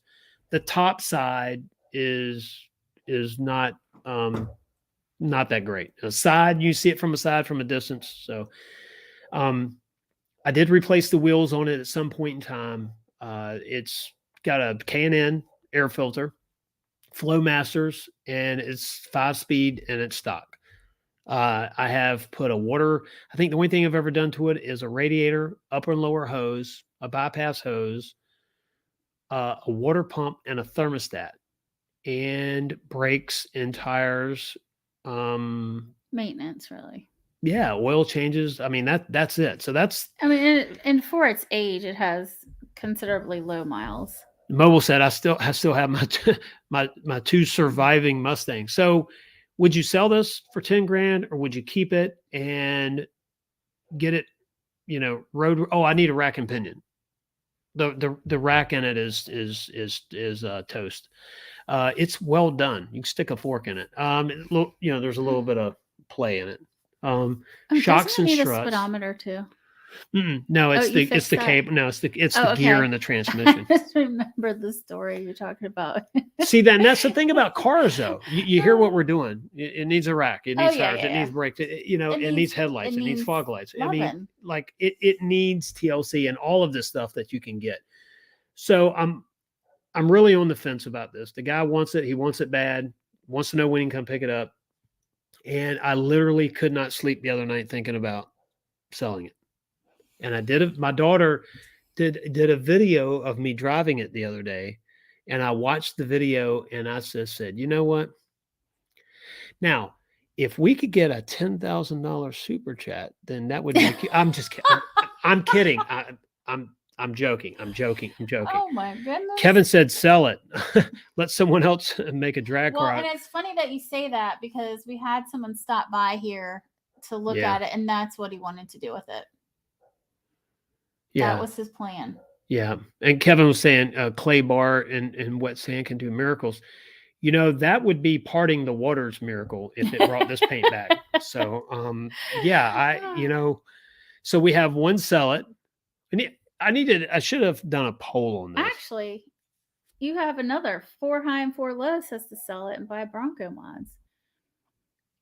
Yeah, but those are not temporary. I'm neutral because I'm not going to tell you one way or the other. I refuse to be held liable. Hold on a second. So let's do this again. This book Driven is about the other Mustang. I'm not just trying to sell you a book, trust me. But there is business mixed into this, right? So my black and gold Mustang, the one that's, let me do that. The one that's in there. I'm trying to show you the one you can't see, but here it is on the book. So this car, I saw it when I was 13. I got it when I was 17. My dad and I worked on it for a year. I sold it when I was 18. Mistake. I saw it driving away before the taillights went out of sight. I knew I made a mistake. Took me 10 years to get it back. I got it back literally in boxes, parts, pieces, primered, and I got it on a Thursday. Saturday, it was going to the scrapyard to be crushed. And also, there's a little bit about sales in here. Never let someone see how excited you are to buy something. You gotta I was so happy to find this car. The guy was like $2,500. He was going to get $200 or $300 for it at the scrapyard. I bought it back for $2,500. It's all in the book. But the point of telling you that is this driven again? Do I sell the car, find it? I mean, the chances of being able to do that is rare. So I'm still deciding, but I want to throw it out there to you just because, Well, you have several votes to keep it and several votes to sell it. So yeah. Yeah, next time you will have to do a real poll. I'm going to 60 said he'd sell it and write an agreement that if he sells it, you have to offer it back to you first, right? That's how you do horses. That's how you do horses. Yeah. Do some horses and different stuff. Yep. Because some people, they want to make sure where it's going to go. Dirk said he'd want to keep it for high for. Yep. Sell it and buy Bronco mods. Bronco 78. He says he wasn't ever a fan of that body style. Yeah, and he's weird, he says. No, you're not. No, it's your preference. Yeah, that's your preference. Not weird at all. So. And Kevin, you have a classic, so do you really need it? Yeah, need is the thing. We don't need it, and that's why it's on the chopping block because we only have so many people that can drive, but we have way too many cars. So financially, it's not going to move the needle. Right. That's not, it's not a financial component. It's a space thing, right? Yeah. It's just waste. Yeah. Just sitting there. And it's showing its age because, here's the other part of that. If you fix it up, if I do all this stuff to it, right, then was it going to sit outside again and age again? Right. So we have, the next thing, and we do have a 4-car. We have to build a bigger garage. We to have put the Mustang to move in. Because we're not able to build onto our house where we are. So we have to move to get a bigger garage to store another vehicle. We live on the water. It's a watershed. It's a creek. Trust me, we're not on the beach. It's a creek. It's one of those, high tide, it looks great. Low tide, it's like, but because of that, we can't build any, and the garage is on the same side as the creek, so we can't extend the garage. Even though I built a 4-car garage, I thought that would be enough. Uh-oh. It's never enough. Oh, Bronco 78 said that could buy some really nice cameras. Yeah. Yep. Now, Bronco 78, what would happen is, right? She would get the money. Yeehaw. Yeah. Yeehaw. Horse. Yeah. Trade one horse for another, right? Let's see. And then Mobile Motto said, if you have to ask whether you should sell it, you shouldn't. Oh, well, that's some We're pretty, deep here. That's some pretty, deep. Man, I'm impressed. That's some deep thought there. And then how long will it last in Gavin's hands? Well, Gavin has no interest. That's the other thing. Gavin's first vehicle will be the 21 Bronco. Yeah. He is, unfortunately, we thought that he would be interested. Yeah. He wants the Bronco. Now, he's also to the age where things change, right? The older you get, your wants and desires change. But it's a 5-speed car. It's fun to drive. Mm-hmm. It's a one owner. What is that? 91? Is that 31 years? 91, 20 to 2022 minus 1991. This is 31 years, right? Mm-hmm. So that's 31 years I've owned this car, and this car has seen the. Here, let's pop it up one more time. You know, of 5 guys, Mobile Motto, that have big storage buildings full of fun cars. Yeah. All right, so back to Bronco off-roading. Let's see if you have to ask how long will it last in Gavin's hands if you keep it. Yep. So you just read that. Sorry, I'm a little late to the party. I know. And then John Burnett just says, sell it and invest into your YouTube channel. Very good. Good business sense there. Yeah, I mean, selling it is the practical, most reasonable thing to do. So here's the thing. Opinion. In real estate, I've got my hands on the pulse, know exactly, no questions going in. This is different though. This is not a business thing. This is something that I've had for years, right? And then, so anyway, well, I was hoping. John Hines is asking, 10,000. Yeah, it's a cash ready to come over and trailer it away for 10 grand. You know, those cars, if you see them, and they're not even perfectly restored, but under say 50,000 miles, are going for 20, 25,000. And Matt Porter, your comment about a 16-year-old probably shouldn't start with a 5.0. Yeah, I completely agree. Probably shouldn't start with a Bronco either. That's got a lot less power than the Mustang to get in trouble. No. The 5.0 had 225 horsepower, and the Bronco is on premium 330. All the things you used to do in that car. Are you kidding me? Yeah. Let's see. Mobile. Anyone who buys a 5.0 Mustang is going full. Yeah. Yeah. Actually, Dana Carvey. Oh yeah. My gosh. So funny. That's pretty hysterical. John, and thanks for tuning in, by the way. It's nice to. And is this the same John that I met? Yeah. So okay. Yeah. Yeah. Thanks for tuning in. It was great meeting you there. Yeah, we're gonna. That was so much hopefully this summer we can go and visit Tennessee again, and maybe you can take my whole family out to dinner at the most expensive restaurant in Tennessee. Jeez. I'm just kidding. Yeah. No, I'm just kidding. Yeah, John's a good guy. Let's see. More safety in a Bronco. Yeah, that's a good point. So, hey, look, I appreciate you guys. You're giving me some good valid points here. Let's see. I've been fighting with the same question on my Harley. Bronco 78 said that. It's a tough one. I mean, people say, well, it's just a vehicle. Well, if it's just a house, I know I'd either keep it and rent it, or I'd flip it, or whatever. Yeah. It's all math. When it's a vehicle you've owned, your dad, and you ordered it and you've had it since 21 and all that. Yeah, here we go. But all it is memories, right? And those are here. And those are here, not there. That's right. Man, this is getting like. And one day, if you don't do anything with that car, it's going to be a bucket of bolts. This is deep thinking, wild outdoors tonight. Mm-hmm. Yeah, it's pretty cool. All right, so back to this weekend. So we had our weekend planned, and then Manny reminded us that we had our weekends wrong because I didn't go back to the website and look at the date. I know. I had so much going on last weekend. I thought that the Bronco Fest was last weekend, so it's this weekend. So now we might have to rethink what we're doing. Plans. We'll look at the dates again, see what's going on with it. We have graduation, Friday night.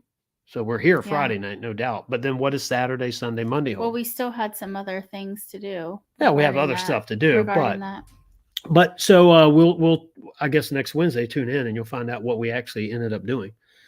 Hold on, 4 high, 4 low. What is the blue book listed value? I don't know what technically it's listed at. A general search. When I put it out there for sale, someone gave me grief that I was asking so much for it. You took some hits. What's that? Oh yeah. They were saying, are you crazy? I'll have what you're having and all this other stuff. But what they don't know is that a one owner solid car, never been wrecked, never been hot rodded, that does need some work. These cars under 50,000 miles, they're bringing 20, 25, 30 grand. I mean, just go online and look at them, they're there. Manny says he's leaving Friday night. Okay, cool. Gotcha. Look, I really want to try to pull something together for this weekend. My 2 surviving Mustangs are safely enclosed in my 80 by 36 shop. That's a nice size shop, by the way. Kelly Blue Book only goes back to 1992. What was it? What is it then? Just do a 9250. Yeah, that's what essentially, other than the year change. It's right. 104,000. So that's another thing. It's 104,000 miles on it. And I'm sure a couple of those were hard. Let's see, Mustang. There you go. So Becky's looking this up right now.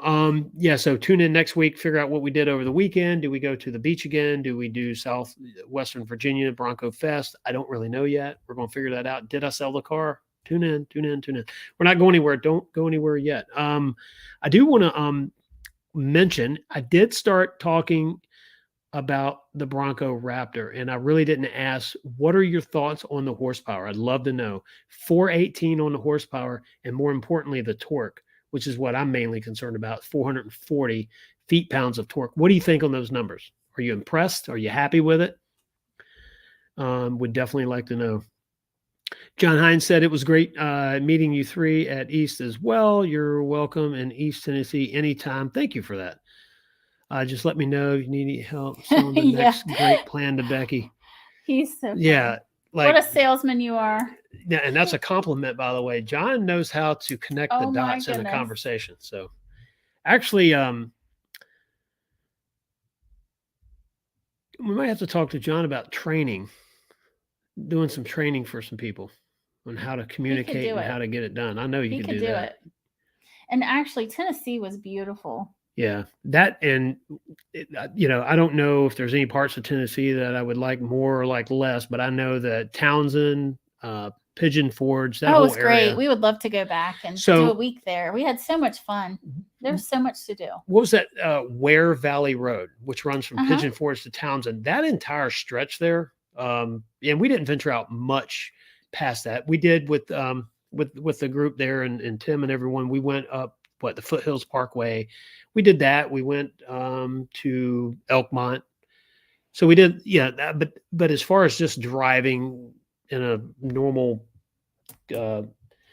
civilized stretch of road, where there's houses and businesses, it was Ware Valley Road, and that whole area there, we loved it. 20,000 is reasonable for a car you don't want to sell. Yeah. Well, I don't want to sell it, but 20 grand is 20 grand. Mm-hmm. It's like the $20 is $20. 10K is fair price for the condition you stated, especially in this market. Yeah, Kevin, I agree. And when I priced it at that, I felt like, well, no, it's not showroom ready. Those are the 35,000s. The ones that need a little this, little that, but they look good. They take them to car shows. They run great. They're under 50,000 miles. They're getting somewhere around 25,000. Yeah, all of those sites like that, they're going to list it. Low. It's so low. It's not even, a compare. It's only original once. Well, I agree. I agree. Let's see. Somebody asked about that? Keep Mustangs off curbs. Mm-hmm. Yeah. Let's see. By keeping the Mustang, you're stopping loud. Yeah. um, Matt Porter says my insurance on the Badlands is ridiculously cheap because of all the safety features. That is a good point. You know, the Bronco's full of tech, and some people like that and some don't like it. Yeah. No, it is. The adaptive it is cruise good. control, I'm a little on the fence about, but as far as the safety stuff, yeah. It is, unless you have a young driver. Yeah, in that case, nothing. But then they just throw the age thing out there. Whew. Like, we don't care how safe it is. We're worried about the other people, Yeah. you know, and that type exactly. thing. Yeah. But that is a good point. There's a lot more safety in the Bronco. We covered that earlier, but the insurance aspect of it, I didn't think about it. You know, our insurance did not go up that much. However, we did have a problem with our insurance, didn't we? Oh, yeah. Good thing you happened to think about that and check. Yeah. So, well, it wasn't somebody doing some, you know, a business physical and personal physical, not health wise, but like business and numbers, right? And that's what they call it. It's kind of weird. But anyway, someone caught it. They said, hey, you have these two Badlands, right? Yeah. They're both 4-doors. Yep. Right. Well, the 22 is listed as a sport, and the value on it was competitive with a Badland Sport. So when they were given the VIN number initially, it was the right VIN number in the computer. Everything was the way it was supposed to be, but the value listed was $32,000. Mm-hmm. That's what? A little less than half. Mm-hmm. So it's like a $60,000 vehicle, right? It'll load it. So that's the one thing that I learned. Okay, just because the VIN number's been given, everything's there. Let's keep a check on this. Every 6 months, let's call. Hey, what's going on? Everything's still there, still look good, and all that good stuff. Not anything against the insurance company. They just plugged in the numbers that populated, and we went with it, right? And the dealers used to in our area handle all of that exclusively. Now it's sort of like you can do it while you're there as a favor type thing. So they don't technically do it, but when you're there. Well, they get proof of your insurance policy that you're going to add it to. Right. They do not. Years ago, it used to be the call. It used to be called, but they don't do that anymore. So it's up to you to do it, which we did. I mean, before we even signed the paperwork, it was added. The problem was the monetary value was wrong. It was 32, not 59.8 or whatever that 60, just say 60. All right, let's see here. And we're not telling you inside, our personal business. It's just that, hey, sometime maybe just double check your numbers and make sure that it's there. Let's see. NDM 84 Raptor will lose to the 392 and a race 100%. So if you're in the quarter mile, I don't know. We'll find out. But I'm not buying a Bronco Raptor to race on the street. That's not what I do anyway. I'm buying it performance off-road. And when you look at the tech that is in the Bronco Raptor, from the suspension, the Fox suspension, to the different GOAT modes, the twin turbo, and especially in Baja where those turbos are going to be spooled up, the boost is going to be there. You're going to have a lot of power at the touch of a pedal. And you look at the fact that, hey, look, are you supposed to go off-roading and jump stuff in a Bronco? Well, in the Bronco Raptor, they've given it jump bumpers on the frame, on the control arms and the frame. So looks like a lot of fun to me. That tells me this thing might go airborne. So if we're trying to, if we're going after a quarter mile race at a racetrack, I wouldn't do that anyway. Like, that's not my deal. That's not what it's built for. That's where I'd break out a Shelby GT 500, 760 horsepower, 6-speed, and let her eat. That's what you run on the track. But yeah, and then someone, John Burnett said the Jeep 392 is more widely available as well. It is. It's a naturally aspirated engine. It's the same one that these guys are hopping up in the Chargers or Challengers or whatever they're putting them in.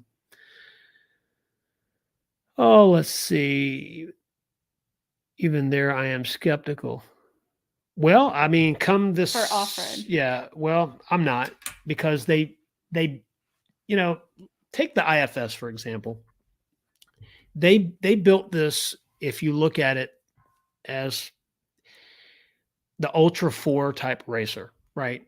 Off-road, it doesn't, beat you to death in the process, bouncing around inside the cab. You have more control of the wheel. The suspension is going to keep this Bronco, keep the wheels on the ground and not hopping. And of course, on the highway, you don't have to like squeeze the steering wheel sometimes when you start hitting bumps and trying to figure out which tire wants to win that left or right battle. But I think this summer you'll start to find that out, because out on the trails, someone will send it, and we'll get to see. And I think there'll be it'd be a good competitive nature there, I think. Let's see. The Raptor 700 pounds heavier and underpowered, but the suspension excels. Yeah, I mean, we're going to see the disadvantages and the advantages and see what does it weigh out at in the end, right? What's the end result?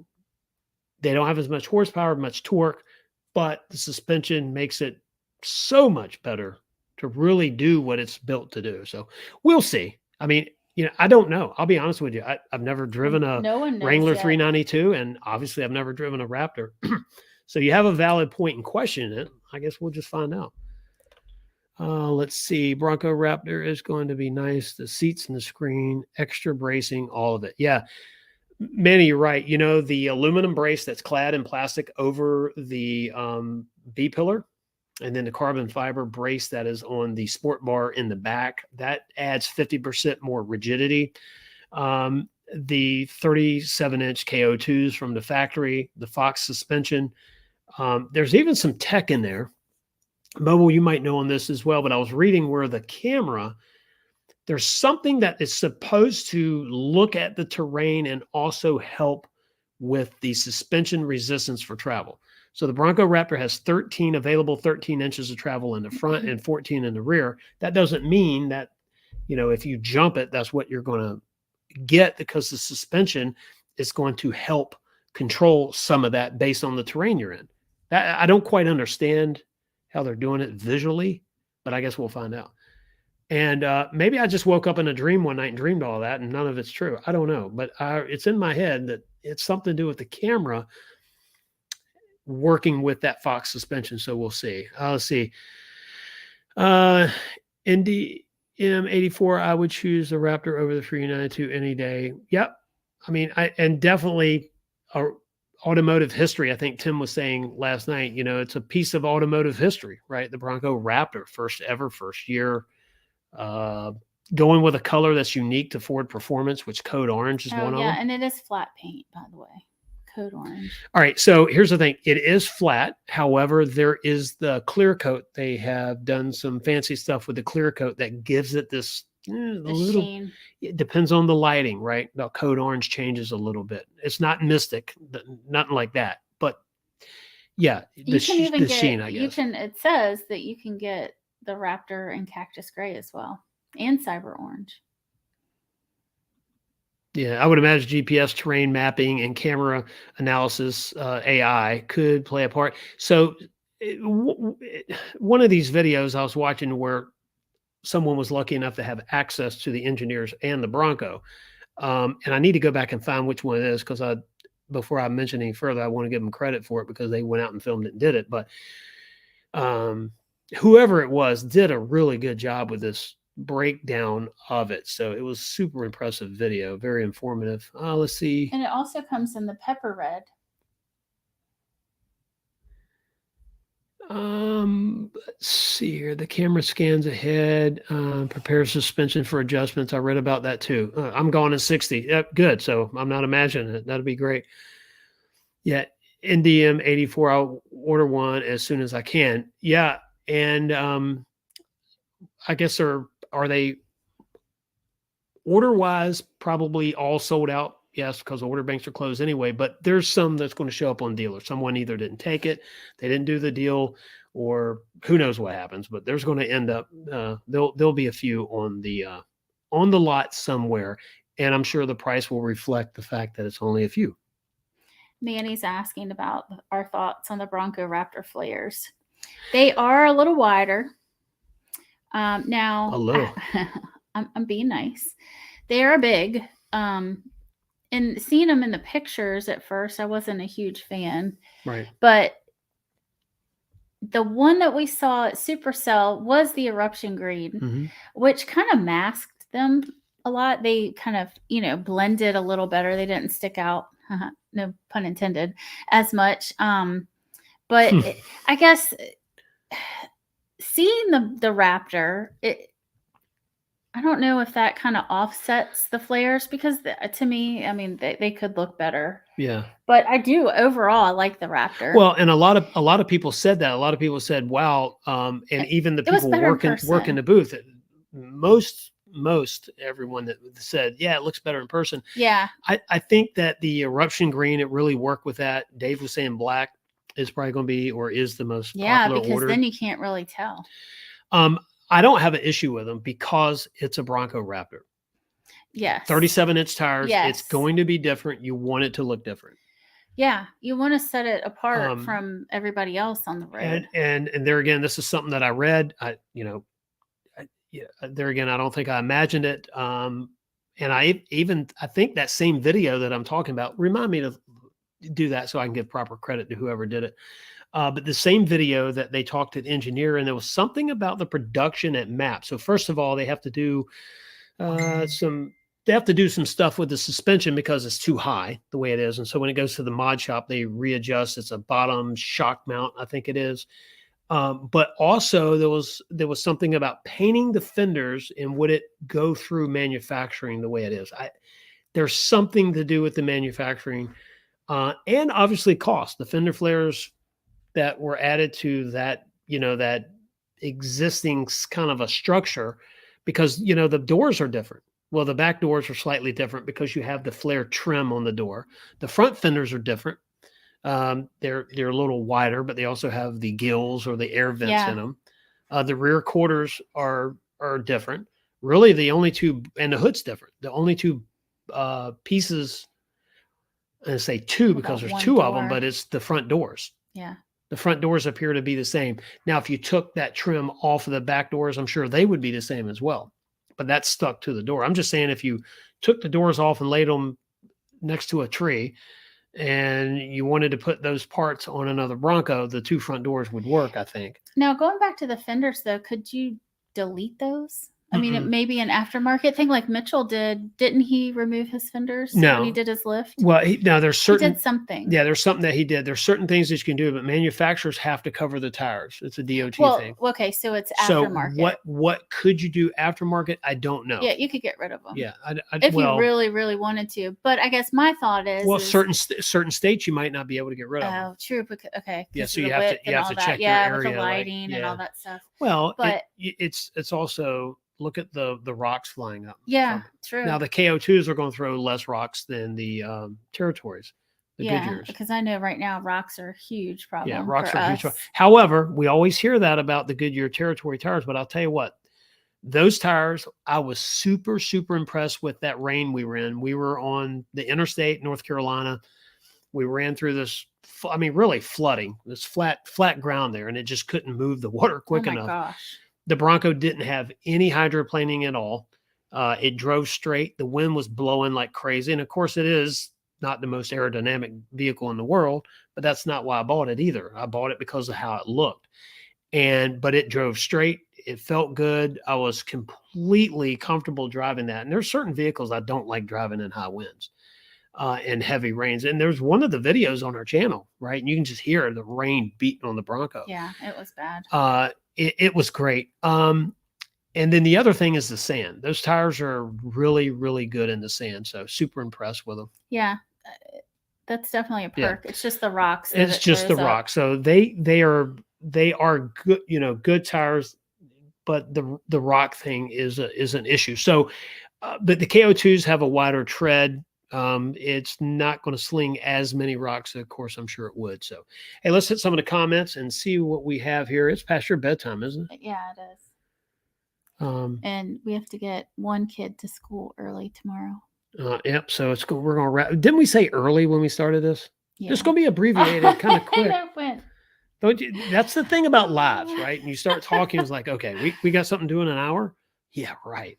But no, I like hanging out with you, and thanks for all the comments. I do appreciate you being here. This is why we're here. So I really appreciate you being here. And also the super chats tonight. Every one of you that gave us a super chat, it's greatly, greatly appreciated, needed, and definitely. Thank you so much for that. I like super, super impressed. And let's see, their F-150 Raptor fenders are much nicer looking. Yeah. So mobile, I saw the 23 Bronco, or not Bronco, F-150 Raptor R today without the camo wrap on it. It's a very, very clean fender. Definitely a clean fender. I like the black fender flares on it. They're out a little bit, but not a lot. So, let's see what we got. I'm sure the aftermarket world will have solutions for the Raptor Bronco 78. I believe you are correct. The gas door is smaller, and thanks to the gas door is smaller, and also you pull the door out, push it in. You know, you have to grab it and open it up. It's not with the catch where you press it in and it bounces open. So you physically grab it and open it. Yes, and it is not as tall, right? And also there's an accessory ready panel on the front side of that fender flare. And that's because in testing that showed where a lot of the impact happened. And so that's going to be an area that's easily replaced. Yeah. I remember that. And if you think about people painting them to body match the paint, it's going to, now you could put PPF on it. Yeah. But and that would help. In my mind, it just fits with the intent of use of the Raptor. It's supposed to be an off-road rugged vehicle. John has a good point. John Burnett says, and that's one reason why he likes the Everglades. It has flat fenders rather than. Yes, I did like the flat fenders. Yeah. So they're a sort of they're not a radius or not a perfect square. They're sort of that hybrid square there. And I don't know, John, did you notice in the door jambs that there's a seal in there that helps with the water? I don't want to ever say waterproofing because it helps with the water fording. I don't know if you noticed that in there. It's actually pretty awesome. So they did a lot more than just the vents off the diffs and in the crankcase or the transmission.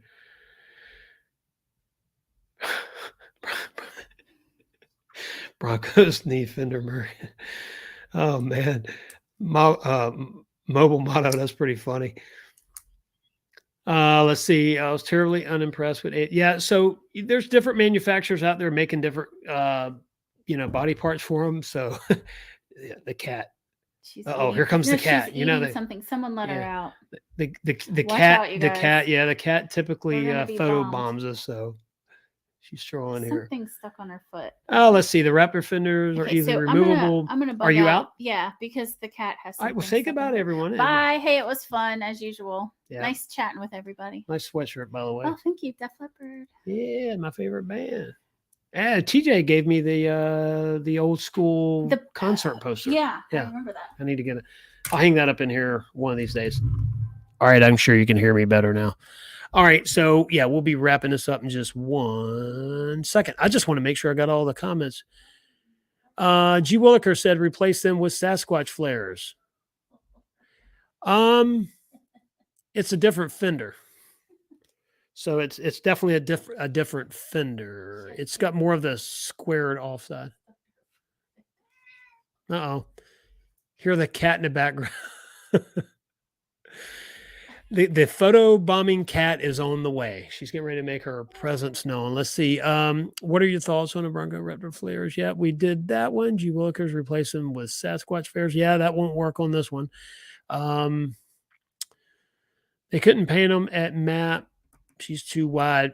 Manny, that's what I heard. Yeah, that's what I definitely heard. So it's not going to work there. Plus, with all of that rock impact, I'm not a fan of painting them anyway. Now, I do like, because you don't get this with the Sasquatch on the Outer Banks, but I do like the painted fender flares on those, but that's non-Sasquatch. It's a very clean look, and I think it adds more of that richness to that trim, which is kind of what that's for, I think. Now, when you add Sasquatch on it, then, you get rid of that as well. Let's see. Well, that's it. Let's see. Different quarter panels all together. Kevin said different quarter panels all together. Yeah.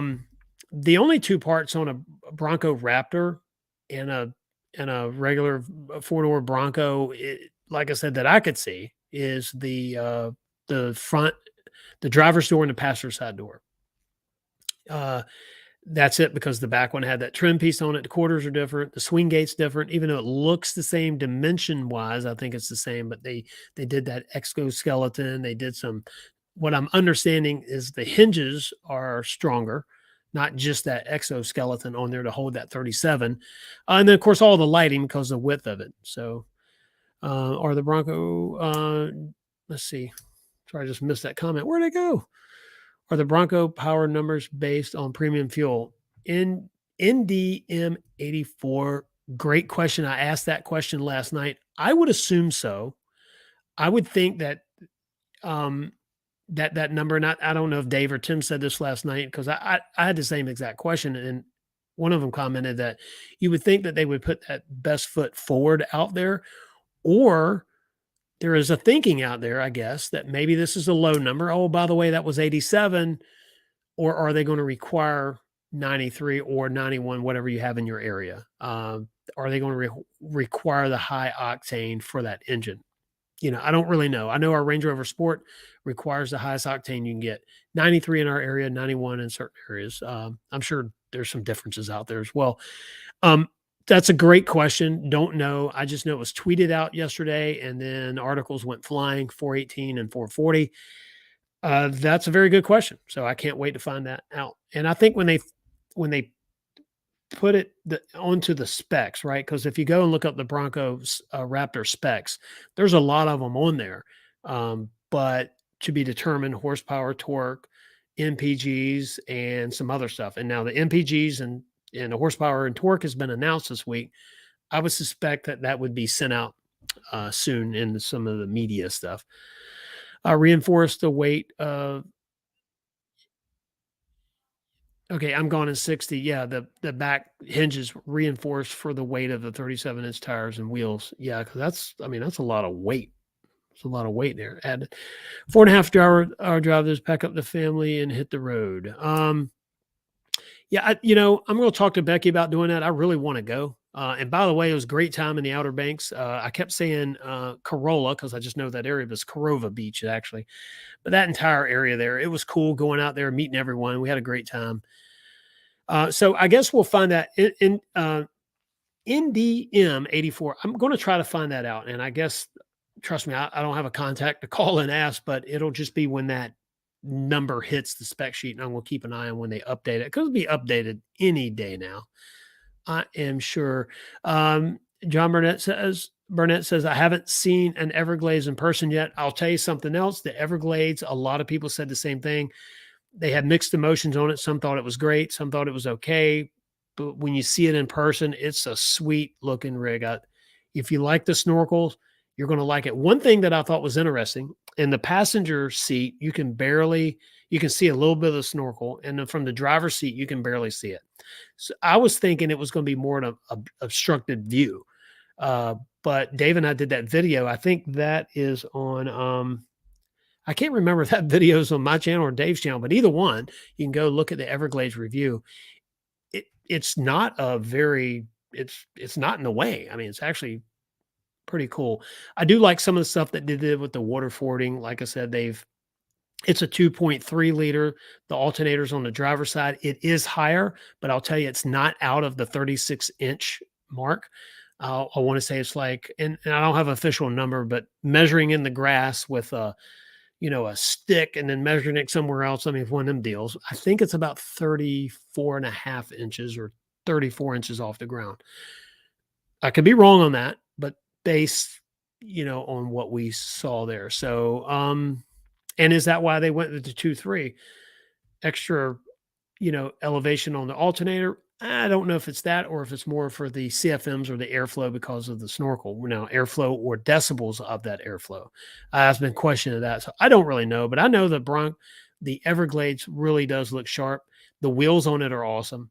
Some people like the big Everglades logo on the side. Some hate it. I liked it. So, and by the way, on that logo, it's got some cool Easter eggs on it. There's a story behind the marks on there. So definitely check that out. All right, everyone. Well, I'm going to get out of here. I appreciate every one of you for tuning in. Thank you for the super chats. It's been great. Thanks for hanging out with us for almost 2 hours. I mean, 2 hours went by just like that. Another thing I like about Wednesday nights is there is less going on, around here. So we get to spend more time and talk about more stuff. And you know what? It's been awesome. John Burnett says 36.4.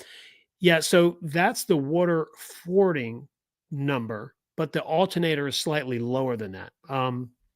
It's not up that high. At least there again, we weren't on flat concrete with an actual measuring, like a tape measure or something like that. We were, it was without the proper tools, guesstimating at best. So, yeah. And so, if you have any questions about I mean, the ordering's done, but the Everglades, it's a nice rig. It really is. I think I used this in one of the videos. If Ford gave someone that wants to go overlanding or modifying their Bronco a good head start, you have the modular bumper, you have the winch, which looks sharp on there. It's a mid package, so you don't have that front camera, so you don't have to worry about that. You do have the MIC top with the roof rails or roof racks. You have the snorkel. It's more capable by a few inches into higher water, the water fording. It's got that slide out tailgate or that platform in the back, tailgate they call it. And what else was there? There was urban green. I think they call it urban green accent on the grab handles inside. Marine grade vinyl, MGV, and it's two-tone. It's not just all black. There's some color to that. Let's see. You don't have the stay bar disconnect, so you got that little Dave calls it and Kelly calls it a nuggie holder there. So you've got that, the dash, but you do have the 12-inch screen. Now that's something that in a mid package you can't get in any other Bronco, but in the Everglades it comes standard with that 12-inch screen. So there's a lot of cool factors in that, and it is, like I said, it's the head start to the modification or the overlanding Bronco. So I don't know. And it is Mobile said auto only. So it is the auto only, the automatic. But hey, you know what? It's one of those deals. You're overlanding, you put it in gear, go and enjoy the sights and concentrate on the driving, right? Not shifting and all that. Even though shifting is fun, that's one thing I like about my Fox Body Mustang. One more time on that manual. I'm really struggling with what I should do with it, but maybe next week we'll have an answer. Let's see. Well, Mobile's getting technical on me here. 0.92456 meters. Removable side steps. Very good. One that I did miss. And what's funny about the side steps and that rail. So there is that rock slider, or it looks like a rock slider. We were told there that it's officially a rock rail or rock slider. And it does have the removable steps. So different than the Badlands. They look different. Probably do the exact same thing in their body mount.